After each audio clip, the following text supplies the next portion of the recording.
The understanding of awakening, the understanding of,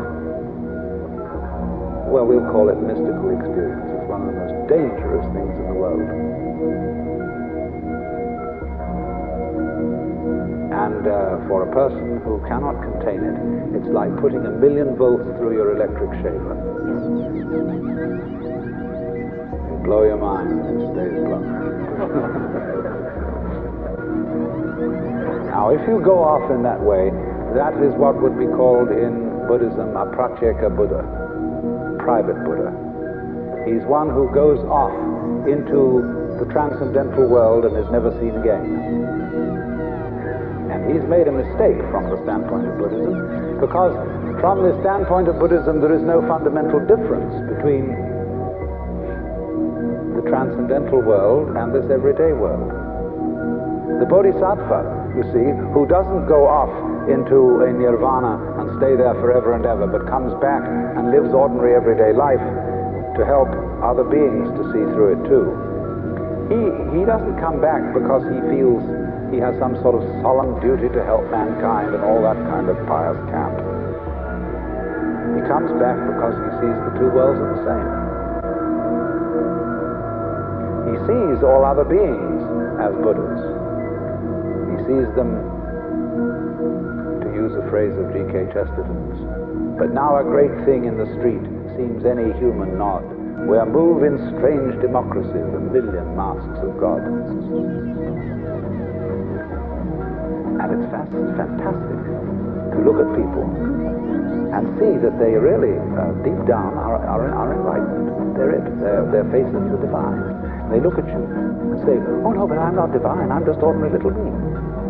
You look at them in a funny way, and here you see the Buddha nature looking out of their eyes straight at you and saying it's not. And saying it quite sincerely. When your own inner sense of identity changes from being a separate individual to being what the entire cosmos is doing at this place, you become not a puppet, but more truly, more expressively an individual than ever. This is the same paradox which the Christian knows in the form, "Whosoever would save his soul shall lose it."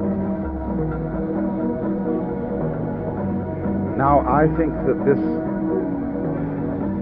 is something of very great importance to the Western world today, because we have developed an immensely powerful technology. We have stronger means of changing the physical universe than has ever existed before. How are we going to use it? There is a Chinese proverb that if the wrong man uses the right means work in the wrong way.